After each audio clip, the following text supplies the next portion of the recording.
Welcome to my channel how to learn series.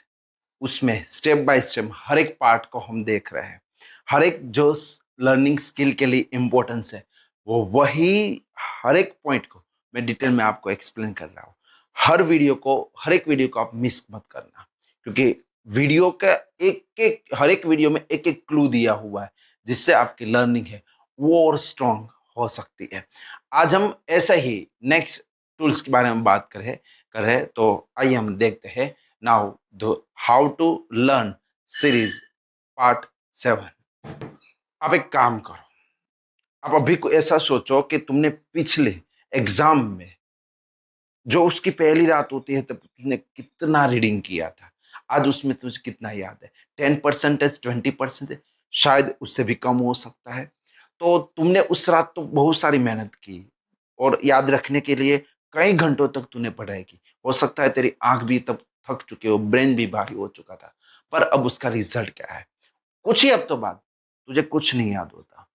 तो ये सब हम जो तेरे साथ भी मेरे पास साथ कभी कभी ऐसा होता ही है, तो इसमें गलती हमारी नहीं है। हमारी इंफॉर्मेशन, हमारी मेथड जो है, मेथड की प्रॉब्लम है। हम क्या रहे, हम क्रैमिंग कर रहे हैं, और जो क्रैमिंग कर रहे हैं तो वो क्रैमिंग की वजह से हमारा ब्रेन में कुछ कनेक्शन नहीं हो रहा है। तो बस आज उस क्रैमिंग को कैसे सॉल्व किए उसके बारे में बात करते हैं। सबसे पहले असली बात, एक लाइन में मैं पूरा कॉन्सेप्ट तुझे समझाऊं तो समझो। सबसे इफेक्टिव जो लर्निंग होती है उसकी टेक्निक होती है। उस लर्निंग में ऐसा होता है कि जो भी लर्निंग के सेशन होते हैं उसको तुम ब्रेकअप कर दो। एक साथ बैठकर कई घंटों तक पढ़ने से अच्छा है कि कुछ ये जो टॉपिक है कुछ दिनों में डिवाइड करो, थोड़ा थोड़ा पढ़ो। यही होता है स्पेसिंग। और यह कोई नया आइडिया नहीं है, ये 100 ईयर पहले ये प्रूव किया गया है। और जो प्रूव किया था वो एम्बिग्युअस था। उसने पहले ही ये एक्सपेरिमेंट किया था। 19 सदी का वो साइकोलॉजिस्ट था, उसने खुद पर एक्सपेरिमेंट किया। कई ऐसे जो इंपॉर्टेंट सिलेबस नहीं थे उसको भी उसने याद किया, वही ट्रैक से थोड़ा समय पढ़ाई, थोड़ा समय गैप रखा, और उसने ये पाया कि स्टडी सेशन को समय के साथ अगर डिस्ट्रीब्यूट किया जाए तो लर्निंग होती है काफी बेहतर हो सकती है। यह डिस्कवरी है वो आज से 100 ईयर पहले की हो चुकी है। और आज भी हम क्या कर रहे हैं? क्रैमिंग ही कर रहे हैं। क्यों? क्योंकि क्रैमिंग हमें आसान लगती है। प्रॉब्लम ही है, ये शॉर्ट टर्म मेमोरी के बेस काम करती है, या लॉन्ग टर्म मेमोरी में काम नहीं करती है। और याद रखिए, जो क्रैमिंग की वजह से नॉलेज है वो नॉलेज होता है वो फॉर्मेशन नहीं होता है। क्रैमिंग करने से क्या होता है कि रात भर हम पढ़ते हैं, लगे रहते हैं, याद रह जाता है, एग्जाम दे देते हैं, मार्क्स आ जाते हैं, और हफ्ते बाद वही टॉपिक होता है, अगर उसके बारे में सवाल किए तो सब ब्लैंक हो जाता है। यह इसलिए होता है कि जो क्रैमिंग से सीखा जाता है वो ब्रेन में आइसोलेटेड फॉर्मेट में पड़ा होता है, और वो दूसरी चीजों के साथ कनेक्ट नहीं हो सकता। फ्यू एसोसिएटेड फॉर्म में बना रहता है। मतलब ये होता है कि वो नॉलेज है, वो नॉलेज के साथ खड़े नहीं रह सकते। किसी का किसी के साथ हुक भी नहीं बन सकता, किसी के साथ कोई कनेक्शन भी नहीं होता। वो आइसोलेटेड फॉर्म में होती है, और जो आइसोलेटेड होती है वो जल्दी हम भूल जाते हैं। स्पेसिंग में ऐसा नहीं होता। स्पेसिंग में ब्रेन को टाइम मिलता है, कनेक्शन बनती है, नॉलेज है वो उसकी जो रूट होती है वो रूट पकड़ लेती है, ताकि वो स्पेसिंग है वो और स्ट्रांग हो सकती है। स्टेप स्पेसिंग होती है वो और ज्यादा मजबूत तरीके से लर्निंग दे सकती है। याद करो, जब भी हम स्टडी करते हैं तब ऐसा स्पेस देते हैं, तो स्पेस की वजह से हम लंबे समय तक हमारी मेमोरी है वो रिटेंज और स्टेबिलिटी बन सकती है, और सिर्फ बेहतर नहीं और ज्यादा बेहतर हो सकता है। तो स्पेसिंग याद रखने की क्षमता को डबल करता है। सेम एफर्ट होता है, सेम टाइम होता है, बस टाइमिंग है वो अलग अलग होता है, रिजल्ट दो गुना होता है। ये कोई क्लेम नहीं है, ये स्टडी का एक निष्कर्ष है। याद रखिए, एक बहरिक था और उसने बहुत इंपॉर्टेंट रिसर्च की, और बहरिक ने देखा कि स्टडी सेशन को बीच में जितना लंबा इंटरवल हम देंगे तो वो उतना बेहतर रिटेंशन हो दे सकता है। यानी जितना स्मार्ट गैप उतनी मजबूत पढ़ाई हो सकती है, मेमोरी उतनी पढ़ाई हो सकती है। कभी ऐसा लगता है कि गैप ज्यादा है तो मेमोरी कम हो सकती है, उल्टा लगता है, पर ऐसा नहीं है। जितना ज्यादा आप पढ़ोगे उतना आपको याद रहेगा। पर उस ऐसा ऐसा करने से हम बीच में जो अगर गैप दे, स्पेस के साथ हम पढ़ाई करें तो 100% मैं कहूंगा कि जो लर्निंग है उसकी मेमोरी है वो और ज्यादा बढ़ेगी। हम कोई कुछ बातें फॉरगेट कर देते हैं, भूल जाते हैं। तो भूल जाना इसका मतलब ये नहीं हुआ था हमें कुछ याद ही नहीं होता है, ये सोच गलत है। ये हम कुछ पढ़े नहीं, ये सोच गलत है।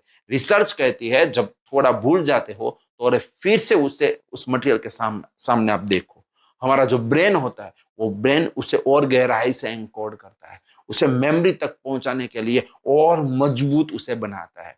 तो याद रखिए, भूलना जो होता है वो लर्निंग का हिस्सा होता है, पर उसको रिट्रैवल करो तो वो प्रॉब्लम नहीं है, वो एक प्रोसेस बन जाती है। तो स्पेस इसी रिट्रैवल में करना होता है।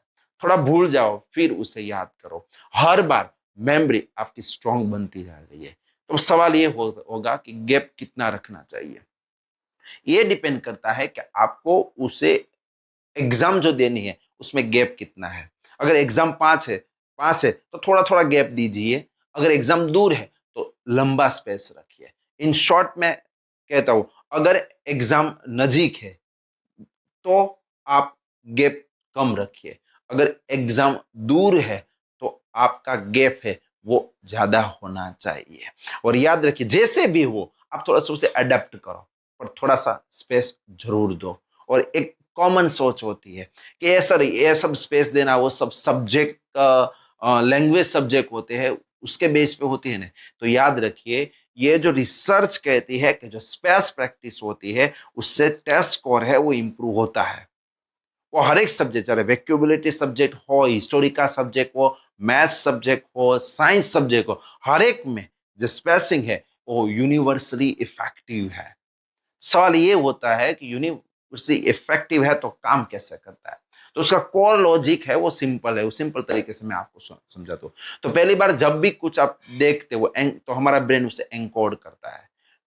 जो ट्रेस वीक होता है उसे, जैसे पेंसिल से लिखे होते हैं, पर हर बार उसे आप गैप के साथ रिट्राइव करते हैं तो क्या होता है, वो जो ट्रेस, वो जो पेंसिल से लिखा है वो और गहरा हो जाता है और मजबूत बन जाता है।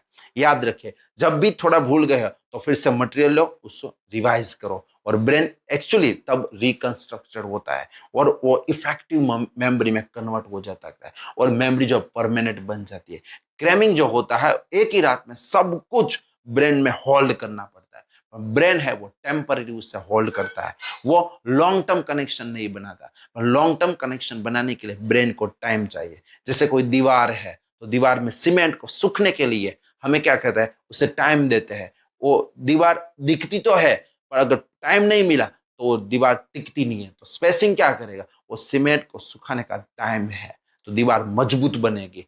हम ऐसा कहते हैं कि प्रैक्टिकली हमें उसे कैसे अप्लाई करना चाहिए। तो देखो, तुम्हें जो भी मटेरियल पढ़ाओ पहले उससे तुम गहराई से पढ़ लो, कंसंट्रेशन से पढ़ लो, 2-3 बार फिर से उसे रिकॉल करो। जितना तुझे वो मटेरियल्स में याद है पहले देखे बिना ट्राई करो, जो याद नहीं है वो फिर से तुम पढ़ लो, फिर से थोड़ा सा लंबा गैप दो, फिर से तुम इस साइकिल को कंटिन्यू तुम रिपीट करो।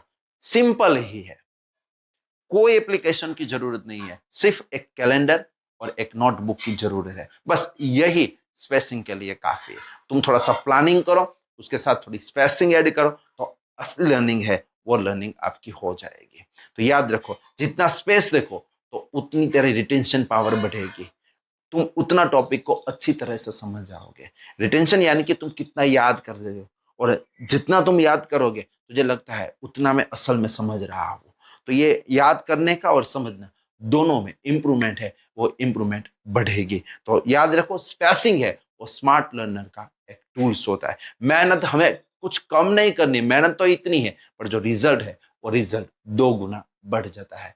तो बात एकदम सीधी है, मैं जो कहता हूँ, क्रैमिंग से मार्क्स आ सकते हैं तो वो इंप्लीमेंट ज्ञान नहीं आ सकता। स्पेसिंग से मेहनत इतनी ही करनी पड़ती है पर रिजल्ट जो होता है 2 गुना होता है। तो 100 साल पहले उसकी डिस्कवरी हुई थी, बैरिक ने उसे प्रूफ किया, और आपको उसे अप्लाइड करना है। बस इतना आप करो, पढ़ो, थोड़ा सा गैप रखो, हाँ हो सकता है भूल जाओ, फिर से उसे याद करो, और यही जो साइकिल है वो यही साइकिल तुम दोहराओ। 100% स्पेसिंग है वो आपकी लर्निंग में बहुत हेल्पफुल रहेगा। अगर आपको ये मेरी बातें जो अच्छी लगी है तो आप उस इंसान के साथ, उस बंदे के साथ शेयर करिए कि जो इसके 100% रिक्वायरमेंट वर्क कर रहा है पर रिजल्ट नहीं आ रहा है, तो उसको हो सकता है कि स्पेसिंग टेक्निक की वजह से मार्क्स बढ़ जाए। तो अगर आपको ये वीडियो अच्छा लगा हो तो मेरी इस वीडियो को शेयर करिए, और इसी हाउ टू लर्निंग सीरीज का अभी भी नेक्स्ट पार्ट आने वाला है, तो इसलिए ये वीडियो आपको मिलता रहे तो इस चैनल को सब्सक्राइब कर लीजिए। Thank you very much.